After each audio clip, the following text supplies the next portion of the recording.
You were listening to a Nerd Room podcast, a member of the Star Wars Commonwealth Podcast Network. Be sure to check out more from the Star Wars Commonwealth on the web at starwarscommonwealth.com and take your first steps into a larger world.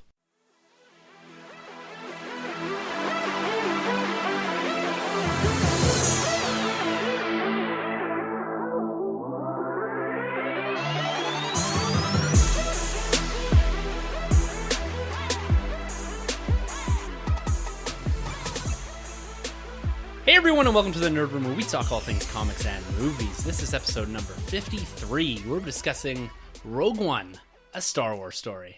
I'm your host, Tim. I'm Troy. It's been a year in the making, Yeah. over a year in the making. We've been talking about this. We've been speculating. We've been dodging spoilers for the better part of a year now, and we finally got to see the first anthology movie coming out of the gates here, Rogue One. And they pulled it off, eh? Wow, Yes. let's just think.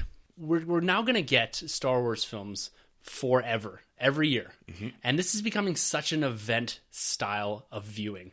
You know, we've got a good crew now. We go see with like 10 plus people. We went and had burgers and beers before. And I'm loving this experience that we're getting around these films now. Yeah, no, this is great stuff. I mean, I guess you could say Force Awakens was kind of like the launching pad, to get this universe going back again. And wow, what a treat we were in for. What are your initial reactions when we stepped to the theater? I wish we had our microphones with us because I think we're all just hyperventilating.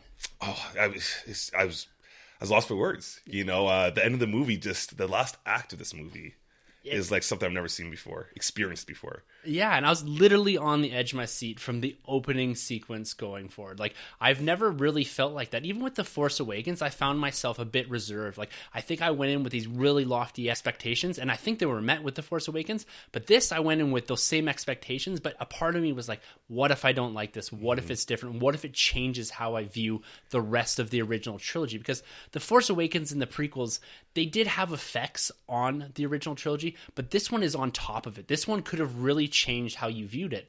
And I was really excited for these anthology movies. I really wanted to see them succeed. To come out of a theater feeling like that, like this, it was an experience. It was something that I didn't think would meet my really lofty expectations. I kind of kept that hidden. I didn't really want to put myself out there and say, this is going to be one of the best films I'll see this year, if not ever. Yeah. As far as the Star Wars universe is concerned, but it's up there. Like, we're going to throw maybe a little bit of ranking towards the end of the episode here, and these lists are very fluid. They're going to change from day to day, from week to week. But at the same time, I'm very comfortable saying this ranks among the best of the Star Wars films, and I've only seen it once. Yeah, it's up there, right? Yeah. So what we're going to do here, we're going to break this thing down. We're going to discuss it. We're going to go through some of the elements here that we think are important to talk about, because there's a lot of cameos, there's a lot of story development, character development, and there are some places where people had issues with this film. We're going to try to talk through some of that, while at the same time try not to fanboy totally out about everything here. Yeah. So one thing I wanted to throw out there, I had the fortunate experience of doing a interview on live TV, and I got to give a shout out to Kyle over at Tumbling Saber. He threw me this after he was unable to do it. So CTV is a news channel here in Canada, and they wanted someone to talk a bit about Star Wars. And I got to do this live interview with one of the hosts of the Saturday morning talk news show or whatever the hell it is. But it was a lot of fun to do. So go check it out. I threw it up on our Facebook page. It's on our Twitter page. Just search the Nerd Room Podcast or the Nerd RM on Twitter, and you can find it there. So we just had a brief chat about Star Wars. One of the most nerve-wracking experiences of my life. I've never done live TV or anything like that. It was this weird FaceTime interview. I couldn't see him, could barely hear him, but I had a lot of fun with it. And it's really short. It's only a couple of minutes. Oh, it's great stuff, man. It turned out cool. You held it down, and you represented all of us nerds out there very well. So good job, man. Well, I appreciate that, and I appreciate Kyle over Tumbling Saber representing, throwing the Star Wars Commonwealth. Yeah. You know, just sharing that and, bringing that community together. Just love it. Awesome stuff. Got to ask you here. Yeah. Did you watch A New Hope before we went into this? Yes, I did. Before and after, actually. Yeah. Yes. Well, maybe we'll save this to the end, but I want to think about, as we go through this idea of, does it change how you perceive that movie now? And because you watched it before and after, I'd like to hear your thoughts when we get through this discussion about whether or not it's changed how you view the original trilogy. Cool. So quickly, box office. This thing is killing it. It opened to $155 million domestically, $290 million globally, the 12th highest opening of all time, and number 2 in the Star Wars franchise. That's right. I think this really solidifies it from a financial perspective, that they're going to be continuing with these anthology movies. I'm not going to be surprised if they do announce a forward-going movie out of this beyond the Han Solo anthology film. Any just on a predictions fun. I don't know. I'm thinking Bounty Hunters is still where I'm thinking. Yeah.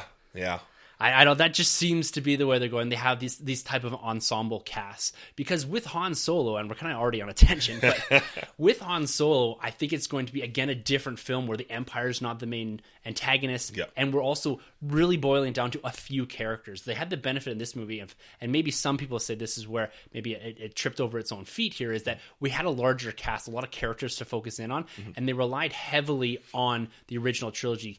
Characters that we're familiar with, villains that we're familiar with. And the books. Exactly. Catalyst was a must-have almost, I'd say, getting into this movie. Yeah, and that's a great segue in here, because Catalyst, we talked about it last week, so go check out our thoughts on that in last episode. But this was a must-have. We said last week that we thought you didn't really need this book, but I think you need this book. You really do. Out of any other book going into the Star Wars movies, this is a must-have. Absolutely. Yeah, and it's the first book I've committed to and read prior to going into a film. I've had this almost angst about reading a book before a movie, because I'm worried about giving too much away and not adding to the story as much as I thought this book would. I didn't read any of the Force Awakens stuff. And all I've ever really done is the prelude comics to the MCU films that just kind of touch briefly on some periphery characters. But this had a major impact, for me at least, on the first act. Yeah, especially with this is the first being Star Wars movie that we've had no opening crawl, which I think it could have benefited of having. Yeah. You have to pick up this book. Yeah, this book is the opening crawl. It is the opening crawl, yeah. And we did have the Long Time Ago in a Galaxy Far, Far Away. I thought that was cool, and I got a bit giddy because I thought, okay, they've thrown a curveball at us. They said there's no crawl, and then I thought they were just going to hammer us with the music. We didn't get it. So do you feel like there was a bit of disservice there? Yeah, maybe not so much for maybe us, but for the casual moviegoer. Yeah, because I mean, obviously, reading Catalyst, I kind of erased those thoughts, so I had that carrying into this movie. But for the general audience that hasn't read that book, man, I think there's a little bit of a disservice for them, because, you know, Lyra's character, Saw Gerrera, Jyn, Krennic, you're missing quite a bit of those characters' traits from that book, right, into this movie. I'd have to fully agree with you there. And I think talking to other people, talking to people at work and talking to some other people that aren't, or maybe that are more your casual Star Wars fans, or the people that like to go to these event-style movies, they really missed on the first act, I think. I think coming into this, it's that impact of the characters that we see at the start here, because you're kind of thrown right into it, right? Yeah. We have Lemieux, we have the rings, which I was almost in the air when I saw that. I was like, oh my God, because that's almost exactly how Catalyst ends. It's very specific about the rings. And I'm thinking, I'm so happy I read this book just for that scene.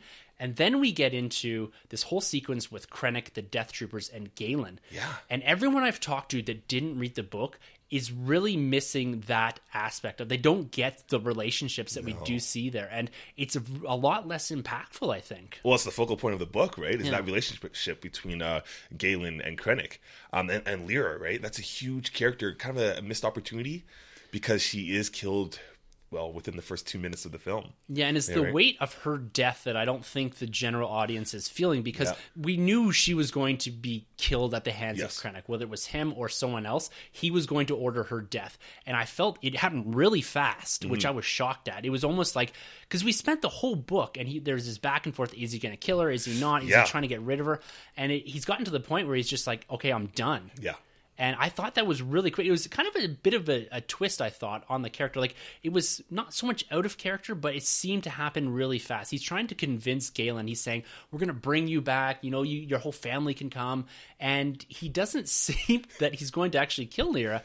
And then he just orders it right there. Yeah, I guess with all that time that's gone by, because I'm guessing from Catalyst to this movie, where it starts off, initially this movie starts off 15 years before, right? So I'm guessing there must be about a 2-3 year gap. Yeah, there's not a lot, but there's a couple years. Yeah.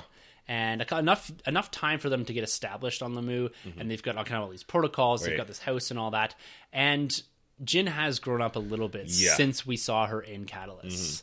That's one thing I have to say, that Lyra, she's such a big part of Catalyst. She really is. And for me, like, I felt it. You know, when she got taken out, I could feel that. But at the same time, I know there's a disconnect between the audience that didn't in that book. This whole opening sequence, there's a lot of stuff that happens here. We get the introduction of the Death Troopers.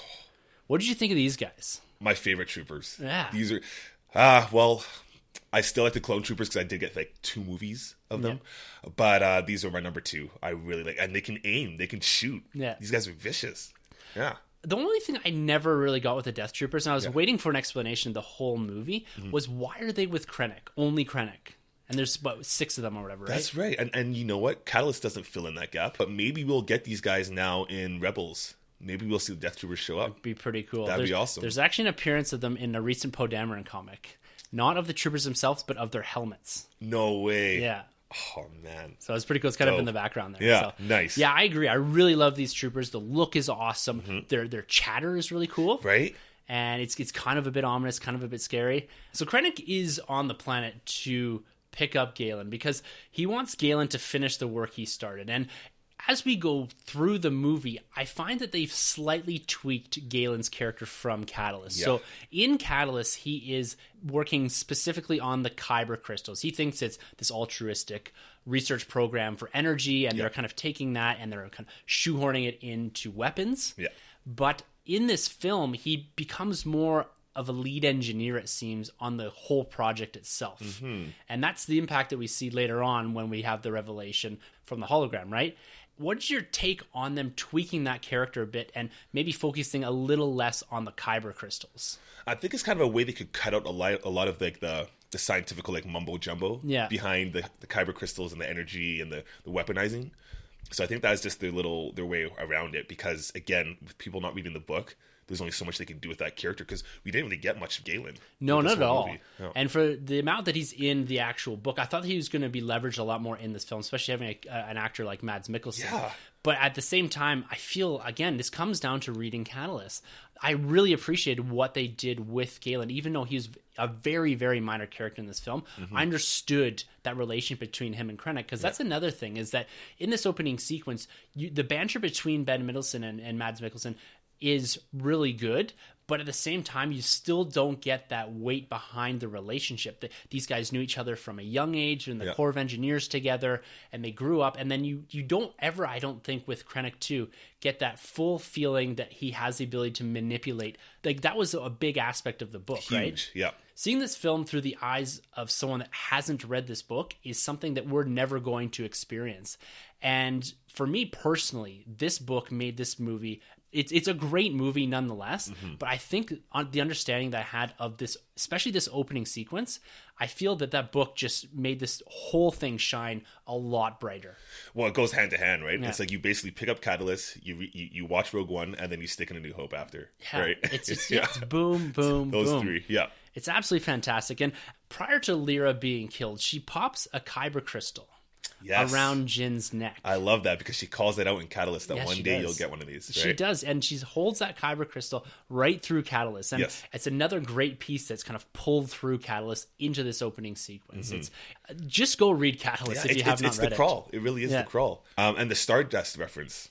Right? Love that. I knew that was I called it last week. I knew that was going to be something. And that's something that's focused on quite heavily in Catalyst is Stardust. Galen refers to Jyn as Stardust. And he does this a couple times in this opening sequence as well. And that really weighs in later to why she's able to find the Death Star plans. Yes. Now, after Lyra is killed and Galen allows himself to be taken, more or less sacrificing himself so that Jyn can escape, she goes into this rock hole or whatever, and we get the appearance of Saw Gerrera. Yes. This character, I don't know, a lot of people had problems with Saw. Yeah.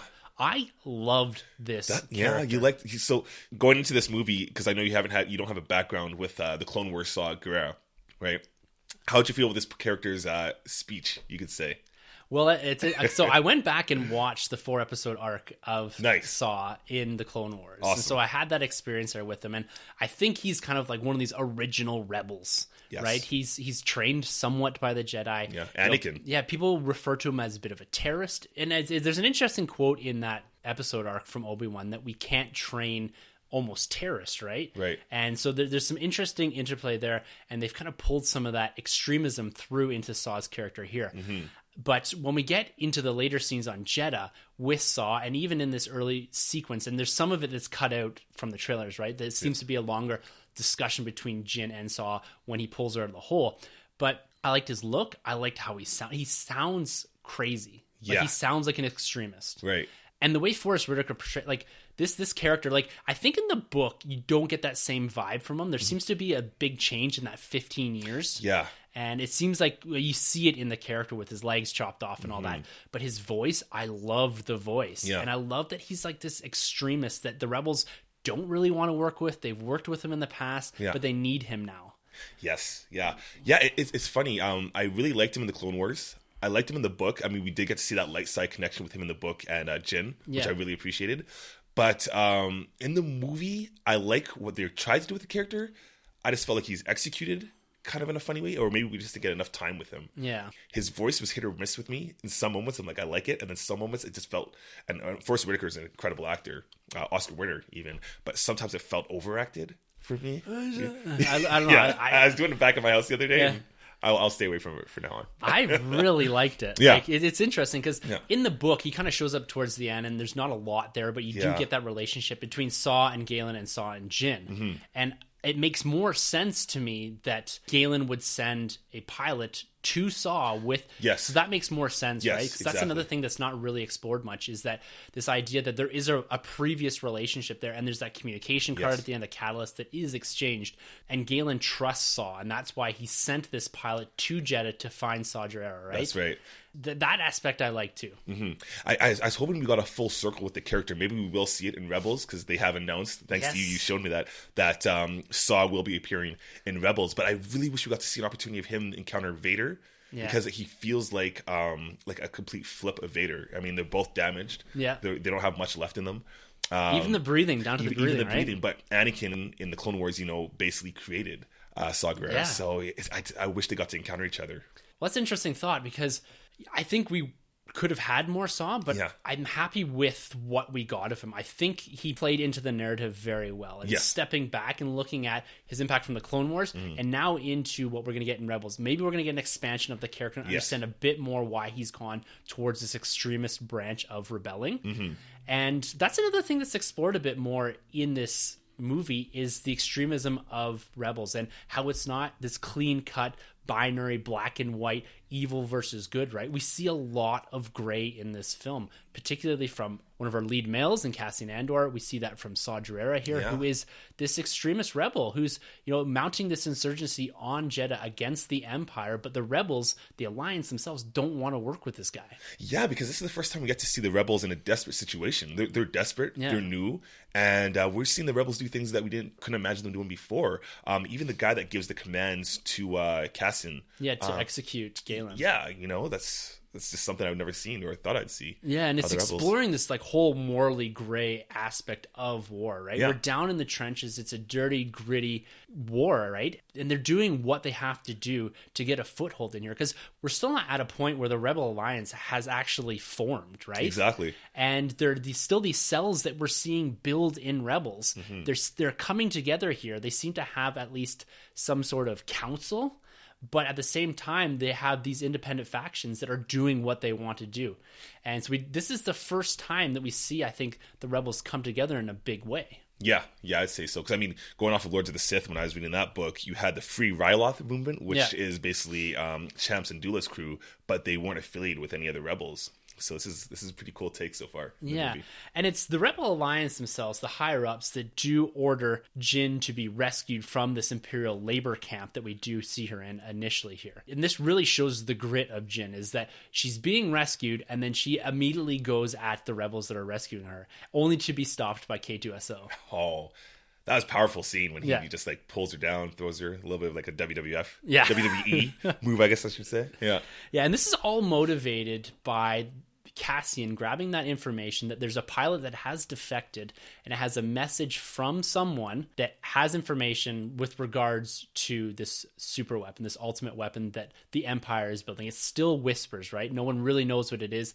We have this bound secrecy, so even within the Senate itself, no one really knows about this Death Star. Which is just so cool, because the whole time this thing's been lingering around since the end of Attack of the Clones. Yeah. I just think that's so fascinating. And now once Jin is brought before kind of the council here, we get Mon Mothma, we get our first Bail Organa cameo, silent cameo. I was a little disappointed at the start. I was like, oh my god, he's not going to talk. This is going to suck. That scared me. Yeah, but he does come back in a big way later, and he does get some speaking lines. I love the presence of Jimmy Smits in this movie. Love it. You can't go wrong with that. No. And she's sent on a mission with Cassian, with K2SO, to get this message from this defective pilot so they can understand what's going on here. Jeddah is a planet that we were introduced here pretty early on in the trailers. What did you think of Jeddah itself? Oh, I loved this planet. This might have been my favorite planet in the movie.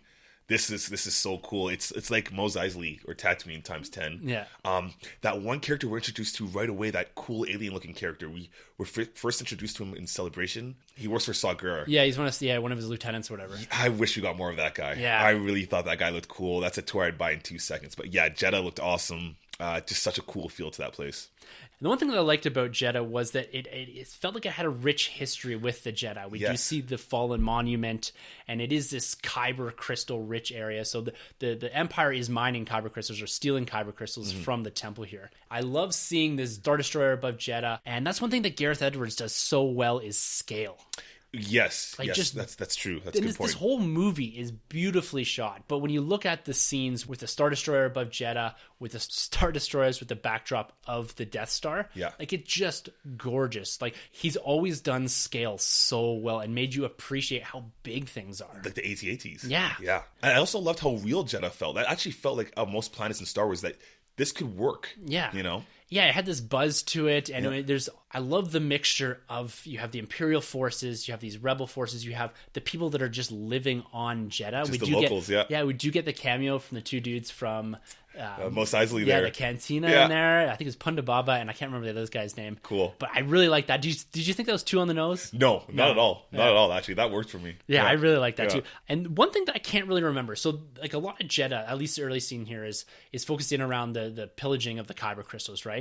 And I can't remember if it was explicitly said that kybers are important for the main weapon, because like we said a little earlier, the whole aspect of kyber crystals wasn't really explored in this film. We questioned last week whether or not we're going to get this elaborate explanation of kyber crystals and the science behind it and all this. And I don't know if it was ever explicitly said that they were for the turbo laser or anything like that. No, I don't think I picked up on that one. No, because it's just in Lost Stars that they discuss the idea that the turbo laser is powered by an array of kyber crystals. Yeah, because I think like last episode, like we mentioned, I think after reading Catalyst and Ahsoka and this movie, I guess I think they're going to get away from the kybers now. Like that's over, it's done with. And Yeah, I think you're right with that aspect, because if you get too much into the science of it, I think that needs to be left for the comic books, for the books, for the people that are seeking more information about that. And I liked how they addressed that in this film. They weren't too heavy on the idea, the science behind the kyber crystals, because if you get kind of lost in that, there's already a lot going on in this film. And to try to add that extra layer of science of the kyber crystals and all that, I think it was really smart to take that aspect out of it and just say, look, these are important enough that the Empire is stealing them, and Saw Gerrera is trying to stop them. Exactly. You kind of walk that fine line of like the Mechalorians again, right? Which you don't want to go down that path. No. Let's talk about some of the characters here, because it's on Jeddah that we do get to know some of these characters in a bit more depth, specifically Jin, Cassian, and K2. Let's start with K2SO. Big hit. Yes. Right? Is this one of your favorite droids that you've seen in the Star Wars universe? Is it one of my favorite droids? I'm going to say no, and I know I'm in the minority because this character is blown up. I'm still a big fan of the Knights of the Old Republic, MK something or another. Look him up. He's awesome. And I really like BB-8. Yeah. I really like him, and I'm a big fan of the original R2, C3, and the droids we got in the Vader comic. Yeah. Those are my favorites. BT, I love those two. Yeah. But this character is great, and it's a shame that he's a one and done. Yeah, I'm sure we'll see like his droid pop up somewhere, not necessarily the same droid, but he was great. Yeah, I loved him too. I think he brought that needed lightness to this film. Yeah. And the comedic timing was almost perfect every time. I was never taken out by it, because sometimes with C-3PO, I feel like I'm taken out by the comedy that he's bringing into this. Mm-hmm. And sometimes even with R2, specifically in the prequels, there's a lot of kind of goofing around, accidentally doing things. And C3 he's a big proponent of that. Like, he accidentally did like a Mr. Magoo type character. Like a watered down Jar Jar. But I think this character, he did a lot of really cool things, and the lightness that he had there, that sassiness of this droid. Yeah, he's a mature droid Yeah. too, for once, right? Yeah. And I like what they did there. I thought he really benefited this cast of characters. Yeah. And then Cassian Andor, his captain, right? The one that he somewhat follows here. Another character, like I said, he's kind of walks this line, right? Yeah. And he was probably my least favorite of the crew that were introduced, I think. Yeah, I would say so. Because I did feel with these characters they were lacking quite a bit of development, and he's probably one of my letdowns throughout this movie. Yeah. Because overall, that's another complaint that people have, and specifically, I'm not fully there with it. There's a lot of talk about the lack of development of some of these characters, specifically Jyn, Cassian, and a couple of the other characters here. We didn't get to spend enough time with them, but I felt personally that I got enough from these characters that I was attached to them at least. With the exception of maybe Cassian, I felt a real attachment to K2, to Jyn, to Chirrut, to Baze. Like, I felt like these characters had a good amount of development in this film for what they were used for. Yeah, I'd say honestly, K2SO was probably the one that had the biggest development throughout the movie there. Yeah. Right. But it made sense because it's a one and done. You can't spend too much time with these characters. And like you told me, we're going to get a comic now on Donnie's character and Baz. Chirrut and Baze are getting a young reader's novel. Wicked. And this is coming out in May, so it looks like it's going to tell a bit of the story, probably of the initial occupation of the Emperor would be my guess. Yeah. And a little bit about their background of being guardians of the Church of the Force, or the Temple of the Wills, whatever it's called. Yeah.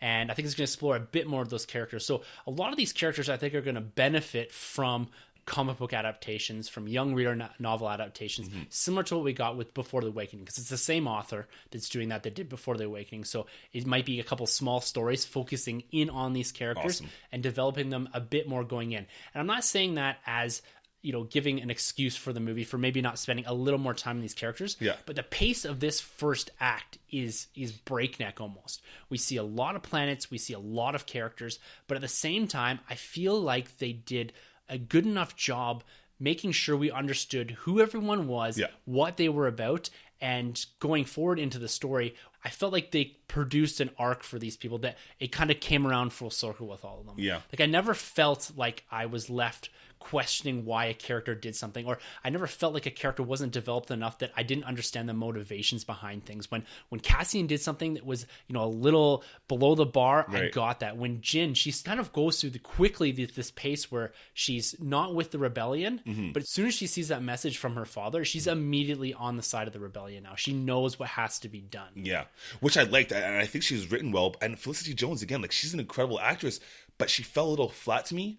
I don't know if it's her chemistry or Cassian's, but they just didn't connect. I know there was no romantic connection, which I'm glad they stayed away from. They tried to do tied that to a little bit towards the end there, but I just felt like sometimes the lines that she was receiving from Cassian wasn't really taken in. I kind of felt like she's like, yeah, okay, whatever, and then just kind of did her own thing. Well, it's interesting because I think some of that was a result of the reshoots in that, because it looks like specifically when we have her with the Rebel Alliance around the first council there, they've taken like that I Rebel line and some of almost the more abrasive aspects of Jyn. They've kind of lightened that character, it seems. And I don't know if we're seeing a little bit of the original way she was written and acted kind of mixed in with some of the new scenes that maybe they shot, because I felt that she does go through a little bit of progression as a character. She's you almost from the trailers get this idea that she really doesn't want to be there. Yeah. I felt from that first scene, at least the way it's cut in the movie, that she is a bit more sympathetic than I thought she was going to be throughout the whole movie from the trailers specifically. That's true, because she was pretty cold in those trailers. Yeah. But they've taken a lot of that out, and I think that really benefits the character, is that you feel for her, right? Yeah. You understand kind of what she's gone through, and then when she has this interaction with Saw, and she sees the message from Galen, and then that's all destroyed, she becomes the hope of the rebellion, right? Yeah. And one of the things that this message does is it plugs one of those major plot holes from A New Hope. This idea that this thermal exhaust port was left, and then all of a sudden it led to a chain reaction that blew up the Death Star. So this is something people are always like, this is too much. This is an oversimplification of this massive battle station. But what they've done here, they've retconned in the idea that Galen put all of that together. Yeah, and I think that's genius. It is brilliant. It's a little off base from the character, because he was so much more focused in on the science of the kyber crystals from Catalyst, but the fact that he's the one that did that, I think is just spot on. Yeah.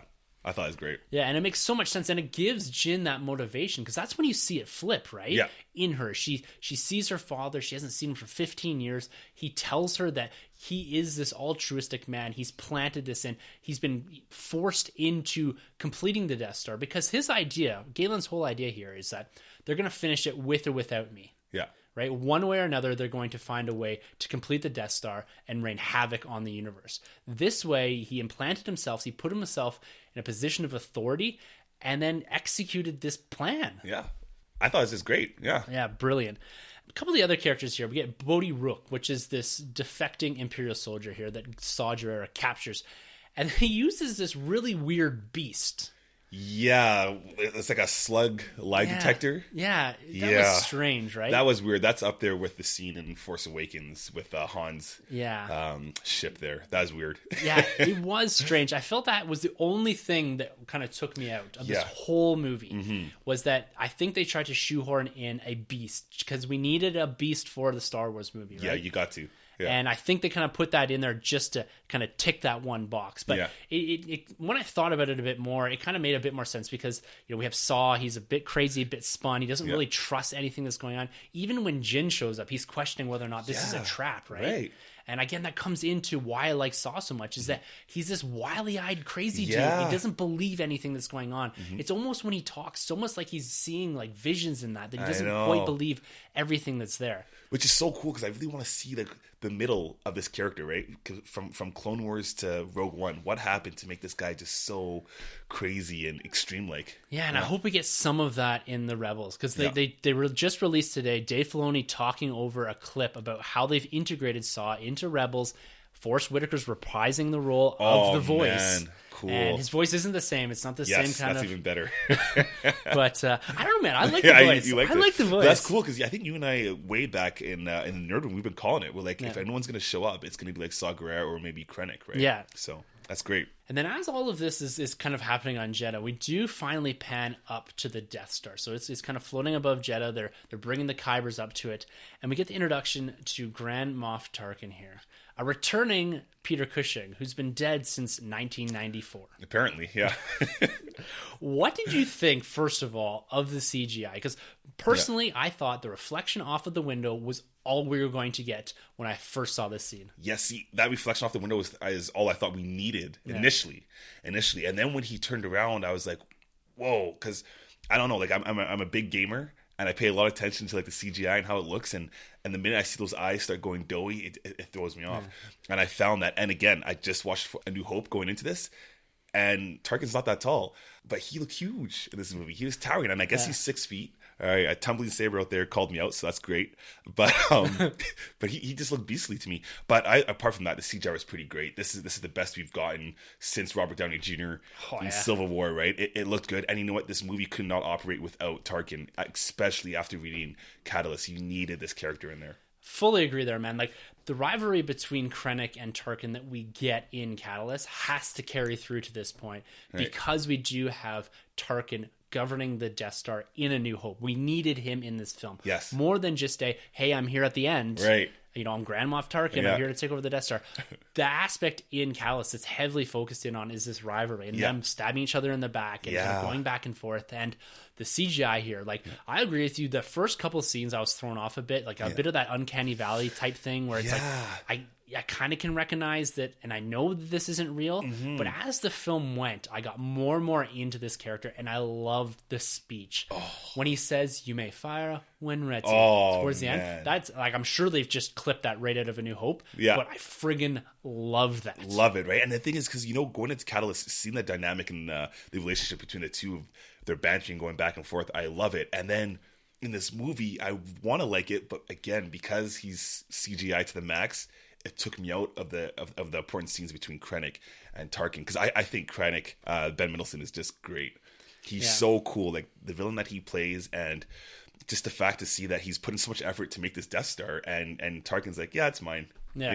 Love it. And that carries through from Catalyst too. This idea of Krennic, and like you said, Ben Mendelsohn kills it. This Yes. is one of my favorite Star Wars villains to date. Love it. Yeah. One thing, and I felt this right through Catalyst too, he always seems like he's teetering on the edge of losing control. Yes. And I don't know if that's portrayal by Ben Mendelsohn or how it's written or whatever, but I did feel that right through Catalyst. Like, he always seemed to be in control, but like one snap of the finger and everything was done, right?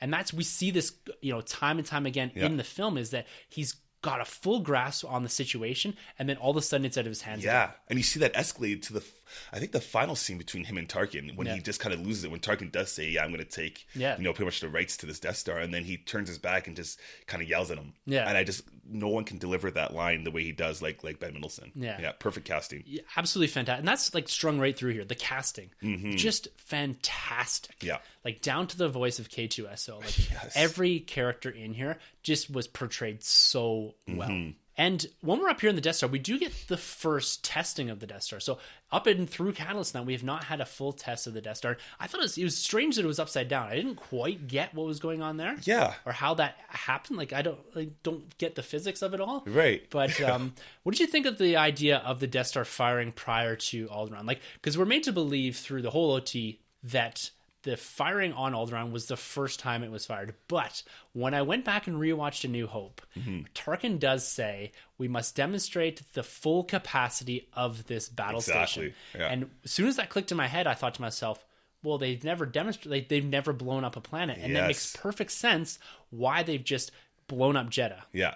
Yeah, no, that worked pretty well for me. Like you said, watching New Hope, and once he uses that line, you're like, okay, this makes sense because of the full capacity power of the Death Star. So I liked it, and it made sense in this movie, because this movie, people have to realize this: the Death Star is a character, in a sense, right? Fully, yeah. The destruction of Jeddah. Yeah. Pretty cool, eh? It really was, yeah. And again, Gareth Edwards, destruction. Yeah, it's scale. Yes. Yeah, just how big this felt on the screen, this massive chunk of Earth coming at you, right? It's not to the scale of, blowing up Alderaan, but just that feeling, and then just Saw at the end. They're just unbuckling everything and just saying, look, I'm done. Really great scene there. It was. This whole opening act, like, this is where people had a bit of issues, I think, talking to the people who aren't familiar with the book, or maybe not as much the universe, but I loved this opening act. I thought it kind of drove home for me what this movie was going to be about, and introduced aspects of these characters that I thought were really important going forward. Yeah, completely agree. And kind of moving forward here through the plot of Rogue One, we end up now, once we've had Jyn, Cassian, and K2 escaping Jeddah and moving off planet, they track Galen now to this research facility. And this is again where we see Cassian, I think, developing a bit more in character, because he's ordered to kill Galen, right? Exploring some of that aspects of the rebellion that isn't quite black and white anymore, right? And I love this aspect of this film, is it's a lot about this gray part of war, right? This down, dirty, got to do what you got to do here. They're talking about taking the scientist that's responsible for building the Death Star here. That's right. Yeah, because this is a gritty film. This is like Private Ryan going on, basically, in the Star Wars world, right? Yeah. And then we do see the death of Galen Erso here. Did you feel the weight behind that scene with Jyn, with Galen, and it's right after Krennic executes all of the scientists here. Yeah. So again, seeing what extents Krennic is willing to go to kind of plug up this hole, right? Yeah. This leaked information is the reason that he's lost some of the control of the Death Star. This is why Tarkin has taken it away from him.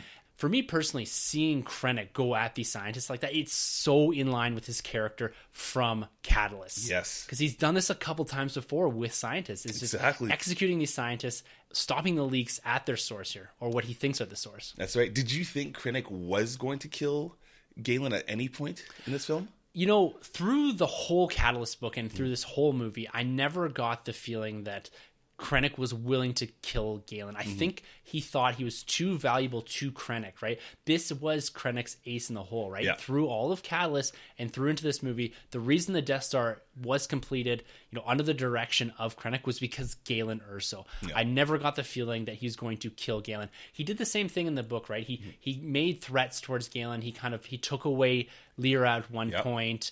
And he's doing the same thing here. He's saying, look, this is your fault. This is your punishment. I'm going to kill all of your scientists here. Yeah. And that's just how Krennic operates. No, that's right. That's right. Yeah, that scene, again, reading Catalyst, there was a little bit of weight to it. But I just don't like how it was handled. I didn't really like how he died, with the bombings going on. I did like the moment, though, that him and Jyn shared. Yeah. That was great. I just thought it was a little weak, the bomb goes off, or the bombing sent by the rebellion there. Yeah. I just don't like how he bit the dust there.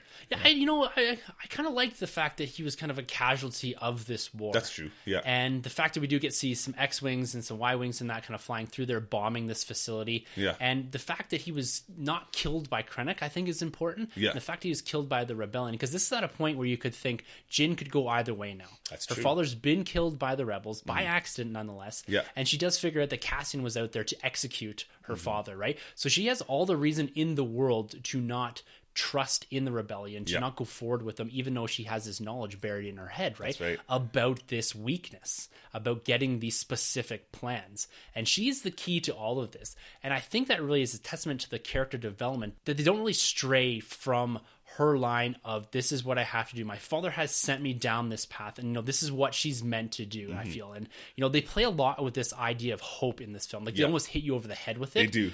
But she becomes, to me, the new hope of the rebellion, because she's got this buried in her mind, right? Yep. And without her, like we talked about Stardust and all that, without her, they would have never found those plans. No, not at all. So I Game like, changer. yeah, I like the fact that he was killed the way he was, because I think it doesn't really fit in the character of Krennic to execute him like that. Yeah. So I can't remember exactly here, but we have to talk a bit about Vader. Let's talk about this first scene where we do have the interaction of Krennic with Vader, which is fantastic. It's incredible. I didn't see the trailers. I didn't know that Krennic and Vader are going to have any interaction. Oh, okay. And I love the fact that, Krennic coming into this, he's a very strong character, but he was terrified of Vader. Right? Just towered over him. And it's cool because going into this scene, right, throughout the whole movie, every planet that we've seen has had a title. Yeah. We're introduced to this lava pit looking planet, which is obviously Mustafar. Definitely. No title, and we get to see the castle of Vader, which is cool because I believe, what was it? We were meant to get a castle in Empire. Yeah. Yeah, but they took that out, and we got it here in Rogue One. Yeah, there's Ralph McQuarrie art of a castle on Mustafar, and it's fantastic. It makes perfect sense that he would build his sanctuary there. It makes so much sense, and I guess this castle is built in that book, the visual book you mentioned. I guess it talks about how it's built over like a Sith cave, right, where basically Vader's taking Jedis to torture and kill. Yeah. So there's a lot of history going there, which leaves hope that we could get another Vader movie. Well, there's a line, I think, in Rebels that say Mustafar is a planet that Jedis go to die.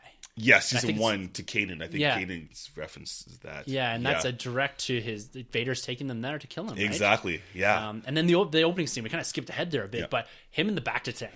Like we speculated for months about who is in the Bacta tank. Yeah, and I think as we got closer, we were starting to assume it's going to be Vader, but Anakin, I guess, really, right? Man, like that, the way that was executed on film, the mist, and you just get this frame. I was like, are they going to show enough to say that it's Hayden, that he reprised it? But it didn't quite get there. Just enough, because you look into the mist, like, can I see anything? Yeah.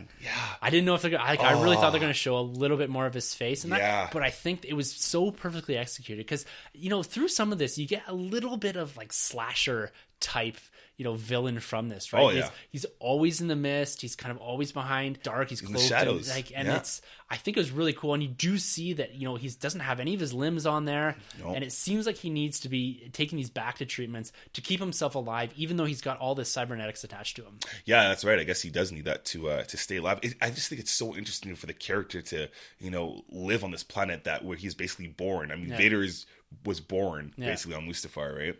And the fact that he remains there, knowing that that's where he's defeated by the hands of Obi-Wan, I just think that's incredible. It just adds more layers to Vader, which again enhances the experience to Episode 4. Exactly, and it brings a lot more to the prequels. I think. I think this movie did an excellent job of bridging the gap between the prequels and the original trilogy. It felt like an original trilogy movie, but it also layered in elements of the prequels. There's some of the ships, there's some of the ground assault vehicles, and the ideas and concepts that we do get in this that really bridge that gap. And I thought it did really well respecting what came before. Again, something that Rebels does really well too. It leads into all of this. It makes like what appeared as like the shiny, bright prequel, and then you have your OT, which is your dirty used universe. This is a great segue between those two eras of Star Wars. It really is. This is the first time in the Star Wars movies that we actually get, something that references the books, the comics, the cartoons, and then the prequels, which is cool because Force Awakens kind of stays away from the prequels, where I feel this bridges the gap more so, like you said. which I really appreciate. Yeah. Force Awakens was building new territory. It was trying to build up a new foundation on what they had before, but it was leveraging a lot of the fact that they needed to springboard this whole new franchise. Yes. Where this was trying to tuck itself into a very small part of it, but tell a very grand story. They were respecting what came before and what comes after, but also they're trying to expand a narrative that engaged the audience, right? This is a film that doesn't have the benefit of us not knowing what happens at the end. We know exactly, to a degree, what happens at the end. And we all assumed that all the characters were going to die. So you have to keep everyone engaged in a story. And this has got to be one of the first movies that's, has a lot before it and has a lot after it that they've got to respect too. And then you're factoring in books and all this stuff. There's a lot of material to pay attention to and to build into. So you're quite constrained with this movie, and they're still able to pull off scenes like this Vader Krennic scene and working in Mustafar and working in all these different elements and these layers of the Star Wars universe and execute it the way they did. I just can't believe how well it's put together. Incredible. Now, for me I didn't mind the quote, choking on your what do you say? Aspirations, I think. Yes. Yeah. Did that bother you? Because I know some people were like, it's a little on the nose. For me, it worked. It's Vader. Yeah, it's a Vader line, I think. You get elements and hints of Anakin there, I think. Yeah. I think that makes sense. That's something that maybe an OT Vader really wouldn't say, but I think coming out of that, it worked for me. Okay, cool. I kind of liked it. Yeah, okay, awesome. Didn't bother me. Yeah, we needed that. We need the first choke. Yeah. And then skipping back to Yavin 4 here. I loved seeing... I've said I love this. I freaking love this movie. But I really like seeing the base here. And you're seeing the elements that are building on A New Hope, kind of this in the jungle, right down to the dude with the radar gun. Right? Oh, yeah, the tall tower there. Yeah, so cool. Lookout tower. Yeah. X-Wings and Y-Wings, the ghost is in there. The silly helmets, right? Yeah, all of that. And they just capture that aesthetic of the 70s so well. It's meticulous. Some of this is down to, the strap color and everything, right? Yeah, absolutely. It really is made to, you watch this movie, you watch episode 4. They're just hand to hand. Yeah, it totally is. And with this gathering at Yavin 4 here, I get a feeling that this is the first time that a lot of these cells are sitting in the same place. We have this council, but you have this massive gathering where we do have Jyn expressing how they need to go out and steal the Death Star plans, and she's pleading with them, right, about the hope and it's the lack of trust that they have for Jyn because she's holding everything in her head. This is something I didn't really grasp when I was watching the movie about how important she is to the rebellion. And you just don't have this agreement among them. You see people saying, we don't have a chance against this type of power. And this is the aspect I think that really ties well into Rebels, is that in Rebels we're seeing all these different cells, all these mentions of different cells. We have reference to Dodano, which is in this film, minor speaking lines, but he's standing there beside Mon Mothma at the start. We've got the Mon Calamari, and I love this scene here. We got Bail Organa finally having some speaking scenes here, and they're debating whether or not to go to Scarif to steal these Death Star plans. Yeah. It's funny. I like this scene. It's better than the Rebel Alliance form that we see in Force Awakens when they have their meeting. Yeah. But there's some parts that were a little weak for me. Mon Mothma didn't really do much. She's just kind of there, and then some of the other members were willing to give up. I thought that's kind of weird because they've come so far, and some of them were just we're not with you on this one. And then they came to the conclusion that we're not going to assist you guys. We're not going to go to Scarif. And I was like, the Rebel Alliance, you guys got to do this. I mean, it added weight later on, but I think kind of would have been cooler if it was kind of like Lost Stars. This is a mission. It's going to be a tough mission.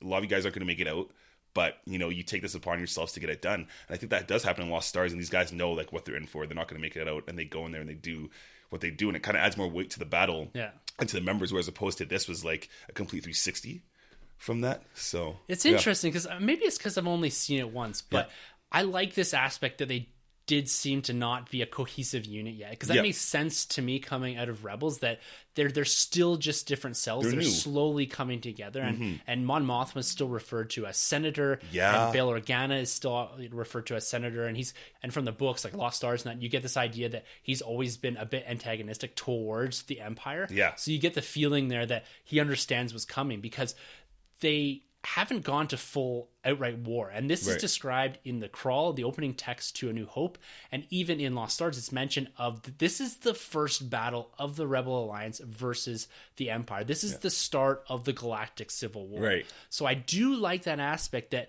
the alliance isn't totally in sync with each other. It doesn't seem to be a commanding officer because it's about the committee, right? That's right. And I think that builds on the whole New Republic idea, and everything's about committee and debating and politics and democracy. That's right. And it made sense to me that the Mon Calamari were like, screw this, we're going with them. out Yeah. there. And I really like that. And you do get that smirk from Mon Mothma when she's talking to Bail, Yeah. when the communications officer runs up to her and says, they've taken off. Yeah. And we've had, Rogue One takes off. And Yeah. then I really like that. Like, I feel that ties into Rebels better than having a fully cohesive unit that is, we're going out there to battle. So That's this is right. a brand new thing for the rebellion. They're still not the Alliance yet. They're still Rebels, but not the Alliance That's tag right. yet. Right. Yeah. That's my take on it. That makes sense because they're not very experienced, right? They're No. new forming. Yeah. And that this dialogue that we have between Mon Mothma and Bail here, I really enjoy this because we get a nod to Obi-Wan Kenobi here. Yes. And this helps again bridge the gap between the prequels and A New Hope. Yeah, and Ahsoka's novel, Yes. right? Yeah. Yes. Yeah. And it's, Bail is the one that knows about Obi-Wan. That's explored in the Ahsoka novel. And the fact that she refers directly to his Jedi friend. Yes. And it's a cool line in here from Bail and from Mon, is that war is inevitable. And so again, we haven't had the full outbreak of the Galactic Civil War yet. And that's why Bail decides to contact Obi-Wan and send his daughter, the person he trusts the most in the world or whatever, to go and make contact with Obi-Wan. So I like that aspect of it because it helped in my head make a bit more sense of why the Tantive 4 is over Tatooine originally, where they were going, and why Leia was on that ship. Yes. She was on that ship to make contact. I was always a bit confused why Leia was the one that had the plans, but now it makes sense. She has them because, she was given them, but she was already on her way to see Obi-Wan. Exactly. Yeah, which is so cool. And then we also get on the intercom Captain Achilles. Yeah. Right? I was like, oh, man. Yeah, it's so great. Perfect. Let's talk a bit about here, too, some of the cameos. So we've discussed a lot of the OT and prequel cameos with Bail and Mon. What did you think about the slightly shoehorned in C-3PO R2-D2 cameo? It's cool. You got to have them in there. They're essentials, right? You got to have them in there. And like I mentioned before, those are two of my favorite droids. Yeah. So I appreciate those two showing up. Some people on the internet were a bit pissed at the idea that it didn't make sense that they were kind of standing there waving or whatever when all these ships are taking off, and then they have to be on the Tantive 4 by the time A New Hope rolls around. Yeah. But I'm like, that's a nitpicking, man, Yeah. to the extreme. Right? Yeah. But I'm okay with that. And Rebels cameos, which I almost flew at, when we were in the theater, I wasn't beside Troy. Troy was a couple of people down. Yeah. And when they said over the intercom, General Syndulla report to wherever, I was like, I whipped my head to the left, thinking that Troy was directed to my left. And my buddy Tyler was sitting there, and I looked right at him, and he kind of looked at me like, what? I was like, oh my God, they just said General Syndulla. Oh, man. Blew my brain apart that they threw that in there. See, it's that's part of the reason why I had to see this for a second time immediately, because everyone's talking about that. You were telling me about it. I was like, I missed that. Like I completely missed it. It went right over my head. So second viewing, I'm there just like, I got to hear this. I got to hear this. And I hear it twice. Yeah. And I lost it, man. I love this because I'm a huge fan of Lords of the Sith, if you guys haven't realized. And whether it's Cham or Hera they're talking about, I appreciate it. That scene, we do realize that two people at least are coming out of Rebels, whether it's Cham or Hera and Chopper. Yeah. You do see Chopper. I missed which Chopper. You pointed out to me, though. I missed it the first time. It was pointed out to me by one of the guys in the Commonwealth that Chopper does make an appearance in the scene when the communications officer is running up to Mon. And you caught him the second time. I did catch him because you guys told me about that, so appreciate it. So, that Rebel base there, a lot of stuff comes out of it on Yavin. Yes. A lot of stuff comes out. Yeah. And I think maybe this is where Rebels is driving towards, that eventually... And we have a couple more seasons left potentially. I don't know what they're going to try to squeeze out of it, if they're going to do, start breaking it down into 6-month gaps or whatever, because we've been doing basically a year per episode. Yeah. And whether or not we're going to end basically with either the Battle of Scarif or on Yavin. That's right. Yeah. And that's how Rebels is going to end. It's going to tie directly into Rogue One. There's a lot of potential there for that, right? Oh, man. I can't wait to see what happens, because we're running low on Jedis at this point for sure. Yeah. We are. So... And it's at this point in the film, I think, where everything the intensity really starts to pick up. We have Jin we have Jin and Chirrut and Baze. We haven't really talked much about Chirrut here. Yeah. Let's talk a bit about those characters. Yeah. like, I know you've been wanting to see this guy's portrayal, Donnie Yen's Yes. portrayal of Chirrut on screen. Let me know your thoughts here of this character, going all the way back to Jedha. I loved his introduction. There's such a sincereness to this character, right away when he's mentioning and talking about the Kyber crystals and hey, you come over here, and he plays the blind character so well. Yeah. And he's funny. That scene when they, the troopers put the mask over him, he's like, really? I'm blind? Yeah. I thought that honestly is the funniest Yeah. scene in the movie for me. I love Howling, yeah. love that, and the way he fights when he kind of gears towards his senses, even though he's not really using the Force, but he believes in the Force, and when he takes down the troopers with the stick, I love that. I'm a big fan of kung fu and all that kind of stuff. So to see that character kick ass without a lightsaber or a blaster, that was really cool. So I love the character. I just wish we got a bit more. I really do. But like you said, now that we do get the books coming out, Yeah. I can't wait. Yeah, his fight sequences were the best. Like, I awesome. enjoyed his fighting the most. Like, even more so than some of the lightsaber stuff we've seen in the past. Yeah. Like, even going back to the prequels with the really rapid and fast-paced lightsaber battles, this was this you felt when he was hitting the stormtroopers. Like, even to the point where I think some of their face masks were busting open. Yeah. And oh man, he was so good. Incredible. And this, I'm one with the Force is with me. This chant that he does. Yeah. And again, like the kyber crystal around Jin's neck, that was one of the aspects I really liked about connecting those two characters. Because this is another thing that you and I talked about this coming into the theater. We've seen this in a lot of movies with Suicide Squad and all these other movies, that you put a cast of characters together that have really nothing in common, no common background. They haven't really experienced much with each other. They don't have this relationship or this responsibility towards a friendship here, really, with any of these characters when you put them together. Yeah. But at the end of the movie, they're kind of like a family. Yes. And the way that they connected up Jin and Chirrut with the kyber crystal, the fact that he trusted her because she had that around her neck, which ties into Lyra, like it's just beautifully strung through, really I think, is. there. And I think this character of Donnie Yen and Baze too, he's another fantastic character. And I like their kind of interplay there. They seem to have this really tight bond with one another, protecting each other. Chirrut is kind of this crazy guy, and Baze is a bit more grounded, and they kind of have each other's backs. Like that whole aspect of it, this give and take between these two characters, it really makes you want to understand these characters a bit more. And I think that's a testament to a lot of the writing is we keep saying things like, I want to see more Baze and Chirrut, I want to see more Cassian and Jin, I want to explore a bit more of Krennic and his relationship with Tarkin, as like all these aspects of this film we want to see more of. And that's something that's different from some of these other ensemble films where I'm kind of rolling my eyes at these characters like, you would never do that for this character. Exactly. And I think it's more believable, for me at least, with these cast of characters, is once we get to this point where they're assembling to go to Scarif, I believe it. Like, and Cassian shows up with a crew of kind of this ragtag rebel guys, and you've got Jin there. She's really passionate. Each character seems to have enough motivation that I feel is believable that they would take this risk and basically go on the suicide mission to Scarif for the greater good. And one of the tags here is it's ordinary people doing extraordinary things. It's not Jedi. It's these characters that really have no business of being part of even this Rebel Alliance, right? They have no affiliation. They have no responsibility to this, other than the fact that they're trying to do the right thing. And it makes sense to me that these characters have come together and bonded over that aspect. Even Bodhi Rook, this defective Imperial soldier or cargo pilot, it makes sense because another fantastically acted character, right? He really is. Yeah, he's very believable. You really do care for this character, what he's done to get where he is in this movie. I really appreciate that character a lot.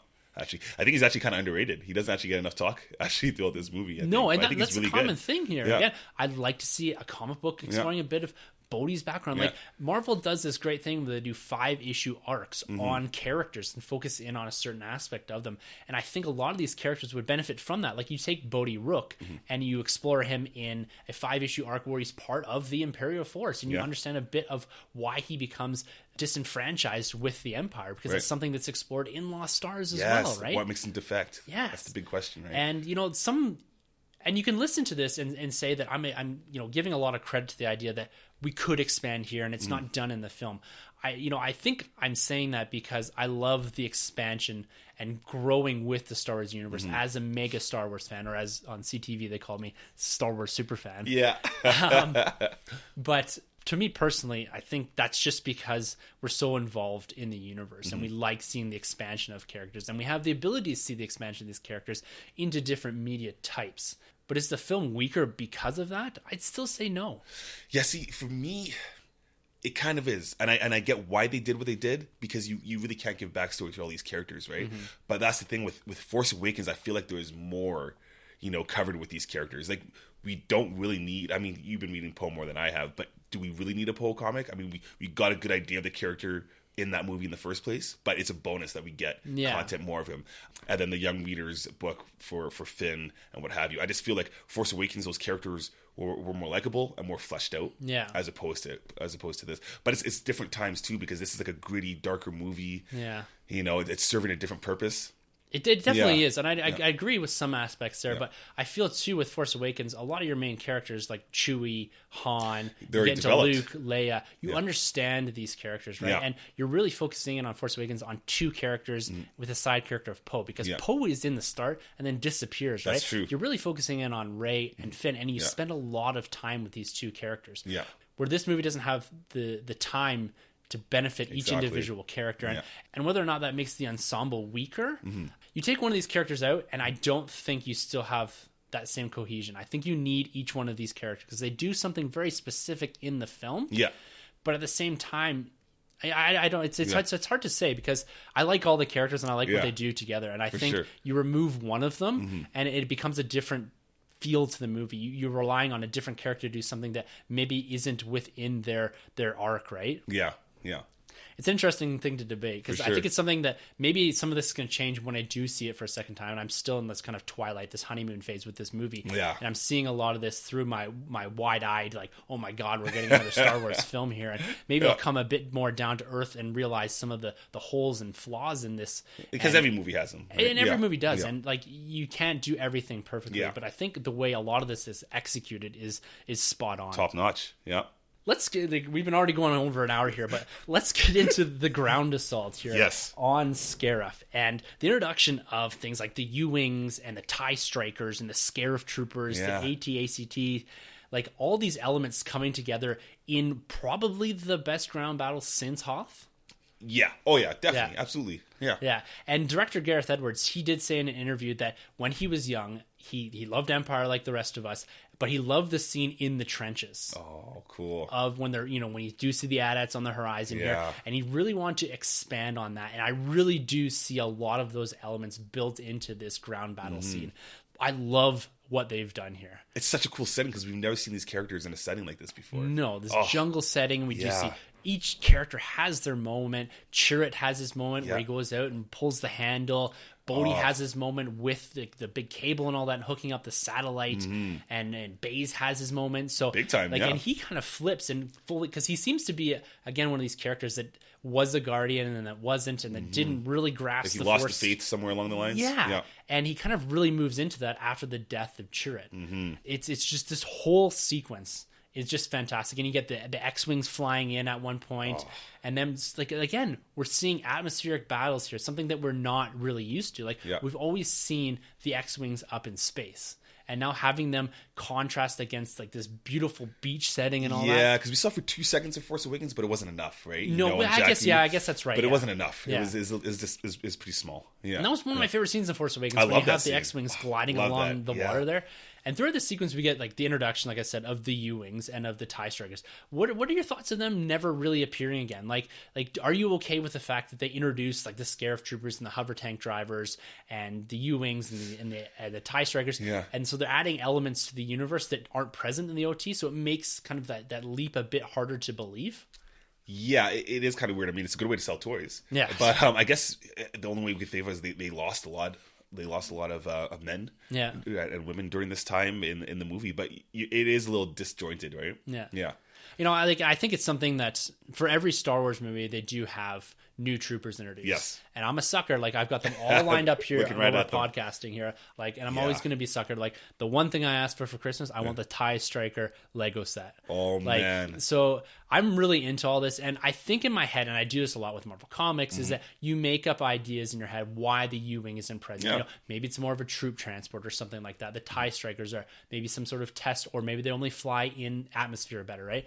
In my head, you can kind of work around things and all that. And these are small nitpicky elements, right? Like, Like, this isn't going to make or break the movie. I love seeing new ships, and I love seeing new troopers, and this whole, like, Saving Private Ryan, we're on the beach, we're in the jungle, they're running away from AT-ATs, and the fact that, you know, when Chirrut's sitting there and he hears the AT-ATs and he just says, run. Yeah. Oh, so good. Incredible. Yeah, this last act here. Yeah. Yeah. Yeah, this is so epic. You know, I'm going to put myself on a limb here. I think this is one of the, if not the best battles, this whole sequence when we go from the ground assault right through to the space battle in a Star Wars movie. Like, you can, seriously, like, the Hoth battle is the aspect of Empire that really makes me love that movie, and that's what puts it on a pinnacle for me. But this battle, I have to see it again, but when you combine this with the space battle, like, it's incredible, because really, like, you look at Return of the Jedi, I love that one. That's the only time when we get like a space battle happening with a ground assault, but the ground assault is so much more epic scale than it is on Endor. And the space battle, I give you, the space battle is much more epic on Endor because you have the Death Star, Superstar Destroyers, you know, so much the whole Rebel fleet going on here. But I'd say the ground assault's the best. Maybe the space battle leaves a little, or legs a bit behind Return of the Jedi, but it's still fantastic. There's some great scenes in this space battle as well. You know, particularly when the Rebel fleet starts coming out of hyperspace and boom, boom, boom, and you get the Star Destroyers and the Hammerhead ship crashing into the Star Destroyer. Oh, that's my favorite. I love what they did there. I was like, what is he doing? I was like, oh, he's going for the kill. Okay. Awesome. Sold. Well, I thought it was like a kamikaze type mission. Just like ram it into like the command center or whatever. But the fact that, and again, this comes down to Gareth Edwards' scale and the way they crashed into each other, and it's incredible because the impact you see from the outside, okay, like, this is great, and then actually goes inside the ship itself, and like, whoa, you get a real sense of the destruction. Incredible stuff. We get the appearance of Red Squadron and Gold Squadron, and get Blue too. Blue Squadron's a new squadron we haven't seen before, so we get a lot of new characters here and a lot of repurposed A New Hope footage. You told me about this. Like, I think it looks like, it hasn't really been confirmed, but my guess is that they've taken old footage, maybe unused or slightly tweaked footage from A New Hope, and just reversed the guys in, like, digitally reversed them so they look like they're sitting differently. But like, these are characters that they weren't digitally enhanced or anything like that. They've taken old footage, I think, and just kind of dropped them in. No Biggs, no Wedge, and no Porkins, which that's okay. I'm fine with. Like, we had enough cameos in this film. That's true. Yeah, we do get a lot of the call sign of Red 5, which is Luke's call sign in A New Hope, and that character does meet his demise in this, and that opens up kind of the slot for Luke. Right? I love that. Incredible callback. Yeah. So overall, what did you think of the action in this film? Oh, well, the action is just incredible. But it gets even better because we got Vader at the end of all this. Like, as if you didn't think it could get any better.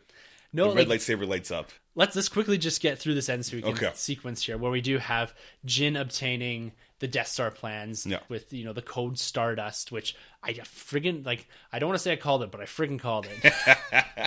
And this whole sequence with K2SO, his death scene. Oh, that was powerful. That probably hit me the most, to be honest. Very, very powerful.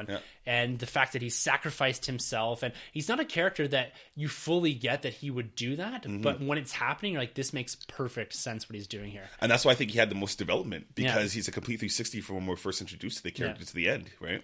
Exactly. Like when he says, you know, the captain says, you are my friend, so I will not kill you type thing, right? And the fact that he goes right down to sacrificing himself. And that was an appropriate death scene, I think, for this. And this is something that I wasn't expecting them to go down this path where they kill literally everybody. Everyone, And with some of the interviews, you talked to Gareth Edwards and some of the writers, they didn't think this was going to happen this way either. Right. So original drafts had at least Jyn getting off the planet alive, because they thought Lucasfilm and Disney were never going to let them kill all the characters off. And they said, this makes sense, do it. Yeah, because I think they had her signed on for another project. Yeah.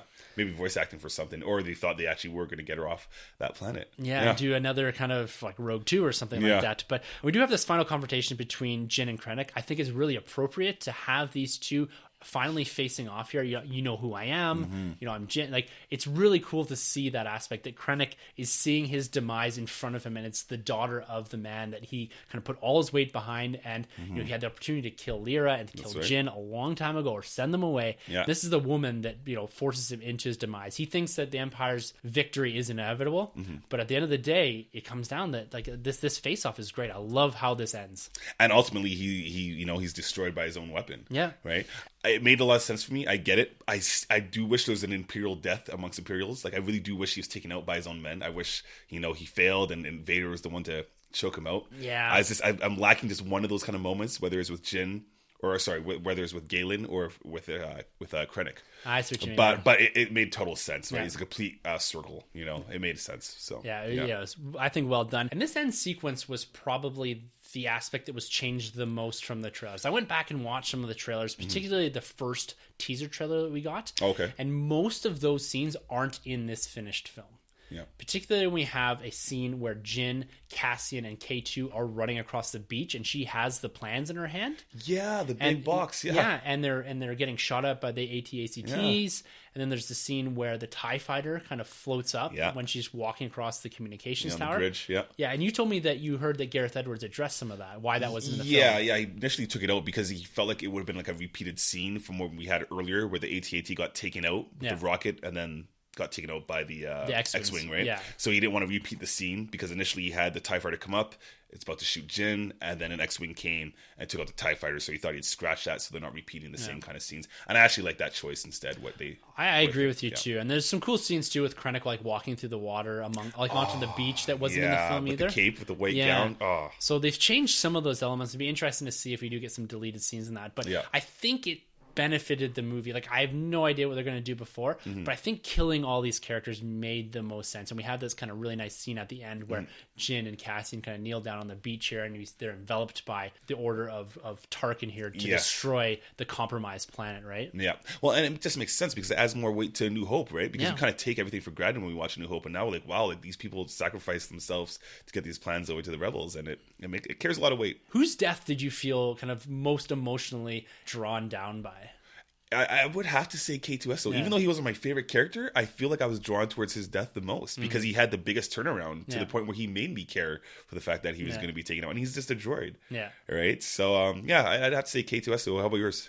I'm going to say Donnie Yen's probably, or Chirrut. Like, I really like that character. I found myself attached to him a lot. Yes, I agree. I like the spirituality of it all. And the fact that he kind of walks through this and then eventually is killed. Yeah. Like, I like that. And that connection with Baze and then Baze kind of goes a bit crazy there and does this thing. I liked that death sequence and how that all enveloped into, like, the greater part of the film there. And even Bodhi. Yeah. His was, I was like, oh, shoot, he's so excited. He's so happy. He got everything sent over to the rebels, and then he looks around, and then he sees the grenade. And I was like, no way. And boom.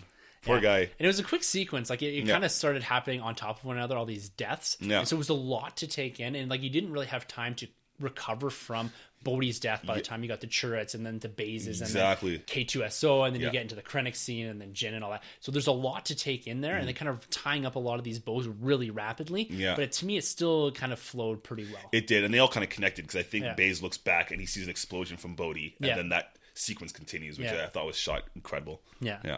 We have the Rebel fleet. They obtain the transmitted plans finally here.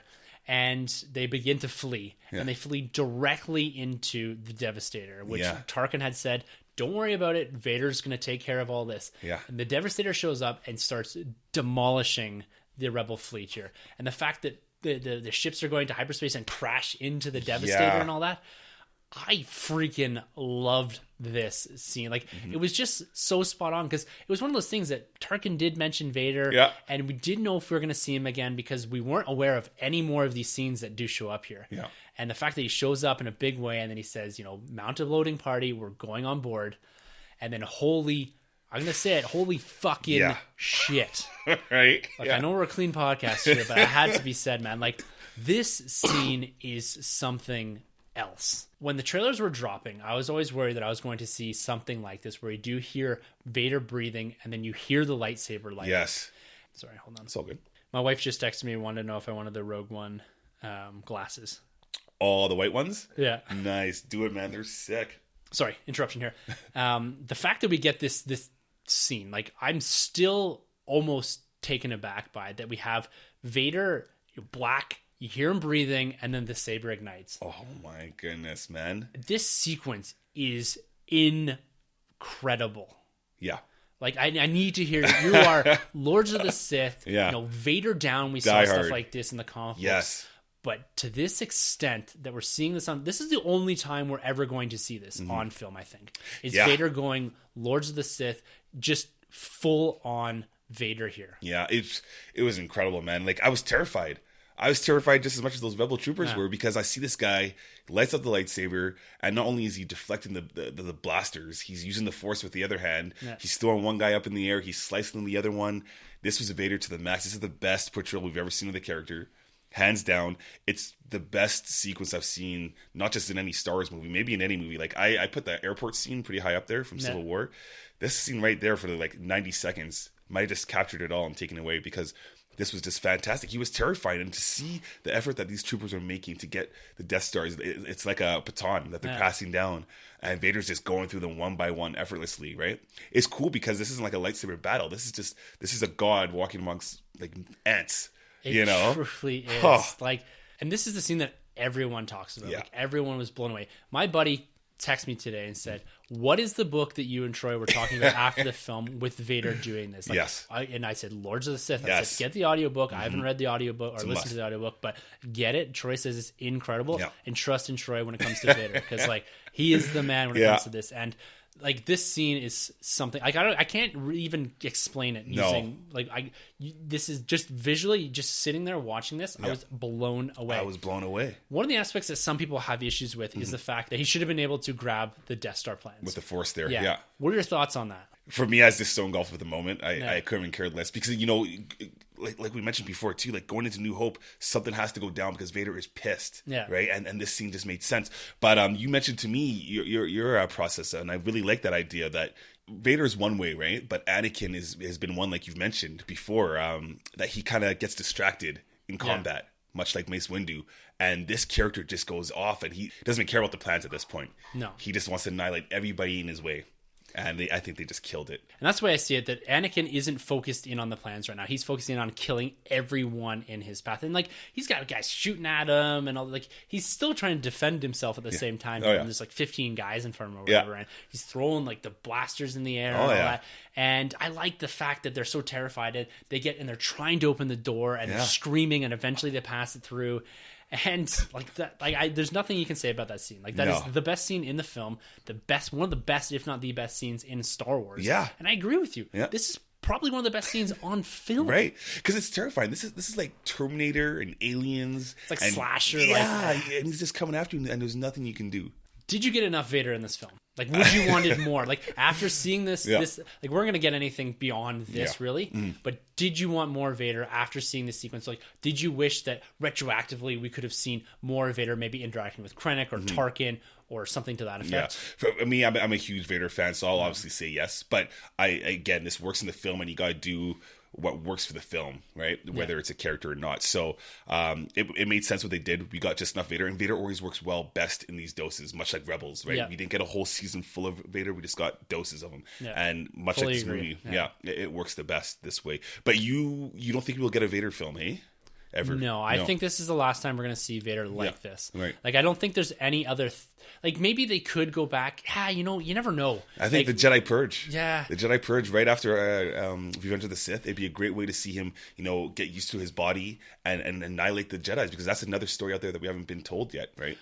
But when I see this sequence, I don't ever want them to try to top this, because I don't think you can. Like, if you go back and do a whole film of him doing this, it takes away from the weight of this sequence in itself. Like, I feel like this is Vader, and I know we've got Lords of the Sith, and we've got Rebels and all that kind of stuff too. Other stories telling you Vader down from the comics, where he just annihilates like 25 or whatever Rebel soldiers. Yeah. But at the same time, I think this is perfect on film. It is great, yeah. And there's nothing more they can really do in this timeline. No. Because you're right into A New Hope. Exactly. And then we have the whole sequence after. And one thing that we discussed coming out of this is that we maybe wished a bit that they explained why he was slower in A New Hope. Yes. Like, I thought maybe it would have been cool if he watches the ship, the Tantive 4, take off, and then the Mon Calamari ship just blows up. That's kind of what you're left with. And we know Vader shows up, but that doesn't work as much connecting in with A New Hope. Right away. It's supposed to be basically Vader chases after him, right? Yeah, that's right. So, what did you think of Leia's CG at the end of this film when she drops the A New Hope line, basically? The whole face, like it looks droopy. Yeah. Like, it was kind of cool that they went that aspect. I felt like they spent all of their CG money on Tarkin in this department, and they kind of like, oh shit, we should probably do this for Leia. But yeah, I like seeing the film. I think maybe they could have just done from her back. Yeah. And the fact that she turns around and says, this gives us a new hope or whatever. Yeah, yeah. That line I didn't maybe particularly like as much as maybe I could have. And because that changes how now I view A New Hope for the title of episode 4. Oh, okay. I've always thought The New Hope was Luke. Yeah, that's what I was. But this maybe now referencing, this is our new hope. Like the new hope of the rebellion is the fact that we have these Death Star plans. So it kind of, and they really weigh a lot on this idea of hope for this film, right? That it's not Luke, because they're never really referencing when it comes to hope, like a rebellion is built on hope. It's not built on Luke. It's built on something different, right? That's right. And so it kind of changes the aspect of that title for me a little bit. Okay. But I'm still okay with it. Like the CG was kind of funny. Yeah. Yeah. I didn't fully buy into it as much as I did towards the end with Tarkin and all that. Right. But it was okay. Yeah. It's funny. I was talking to a couple of the guys on the Star Wars Commonwealth, and I'm in the minority, or at least one of them, because I actually bought her CG more than Tarkin's. I don't know if it's because she was used kind of by herself, and she wasn't necessarily surrounded by like other humans. Whereas Tarkin was constantly surrounded by humans, so that's why I could kind of see his flaws.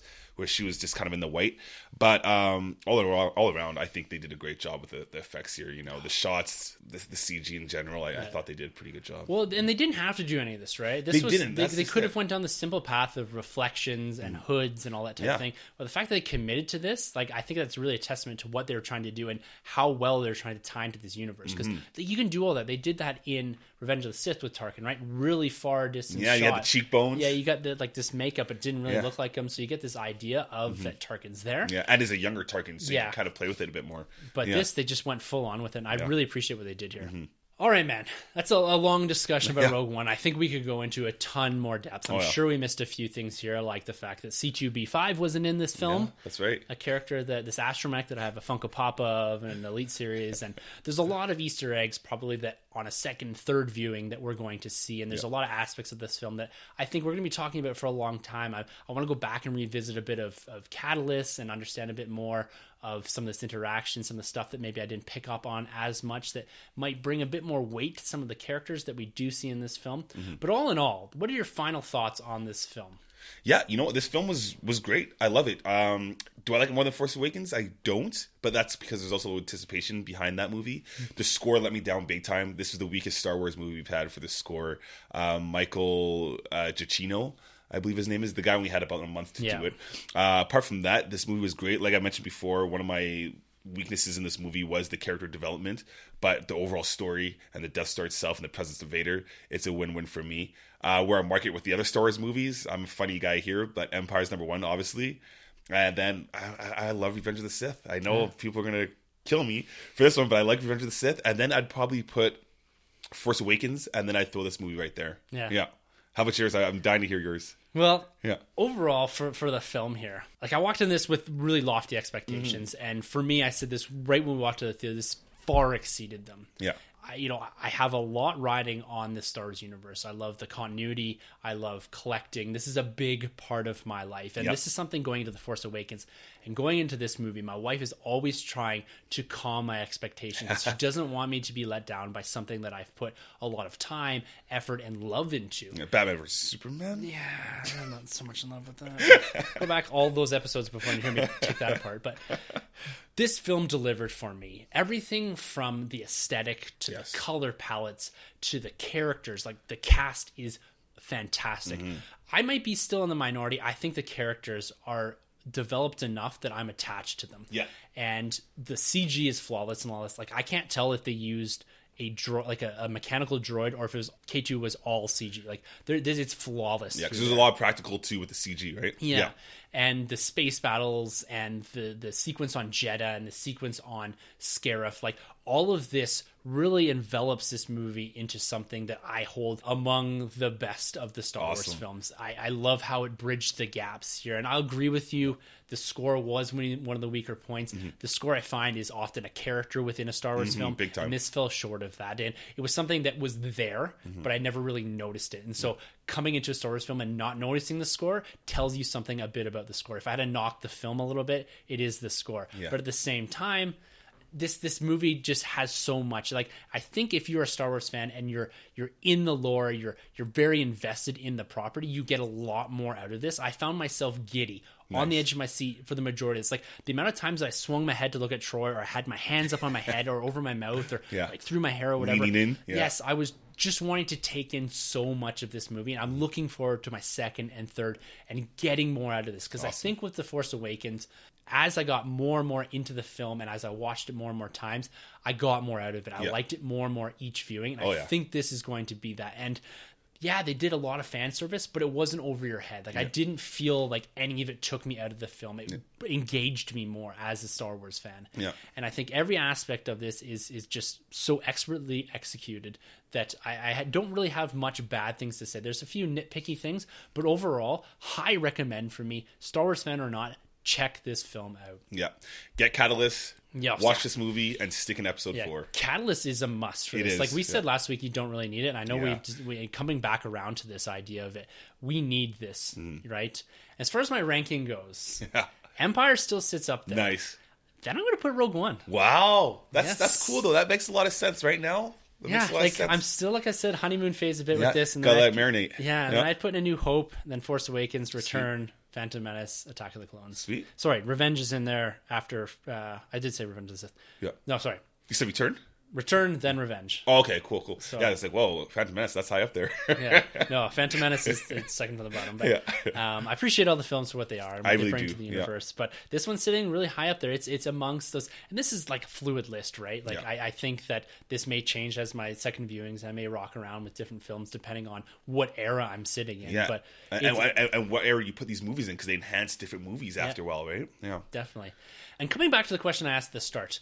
Does this change your views of A New Hope? Like, does this make the original trilogy better for you? 100%. Yeah. 100% it does, yeah. Because it's cool, because you go off this war-bound movie, and then you get to Tatooine, where it's like this carefree, like, I'm just a farm boy that wants to go out and pilot an X-Wing. Yeah. You know, it's such a completely different tone, but it still connects, and it's just so well done. Yeah. God, it's so well done. I fully agree. Going back into New Hope and watching it before and now watching it after, we have the Rogue One goggles on now. Like, this changes our perspective of the rebellion, of the alliance, and what they put into this, and the fact that all the writers in that put so much effort into making sure that this fit into this universe and this ties into A New Hope.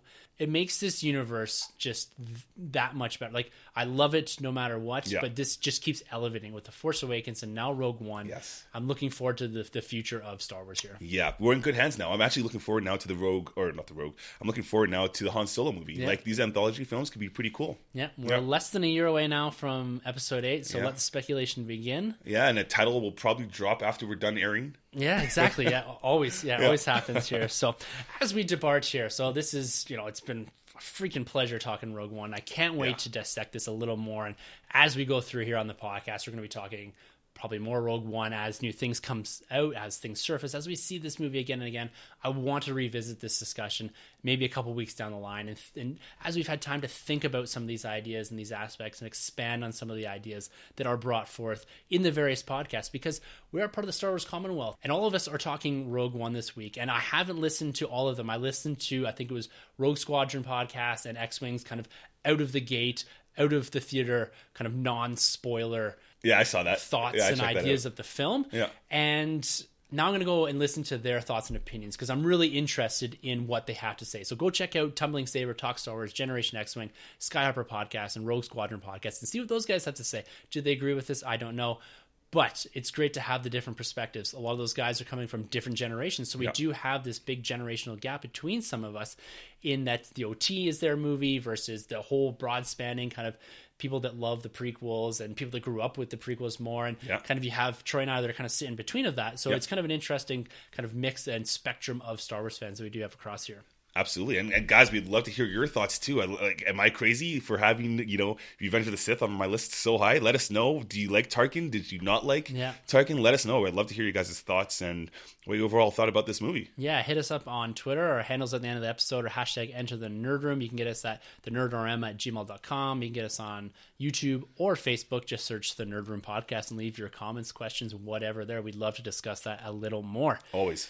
And also this week, Troy and I are going to be doing a little fireside chat over on the Generation X-Wing podcast. We're going to be talking Star Wars, a bit about the podcast, and doing kind of a trivia night here that they've set up for us. So make sure to check out Gen X on iTunes either Thursday or Friday. I can't remember when they're exactly dropping the episode, but keep an eye out for that. Tumbling Saber is also going to be on that. So we're going to have a whole bunch of us kind of discussing Star Wars and kind of doing a little bit of versus trivia. So really looking forward to that. Nice. And going forward into the end of 2016, 2017, next week we're going to be doing our year in review. We're going to be talking about film, comics, collecting, everything about 2016 that we love. We're going to be kind of ranking some of the films here and discussing some of our favorite parts about Nerd in 2016.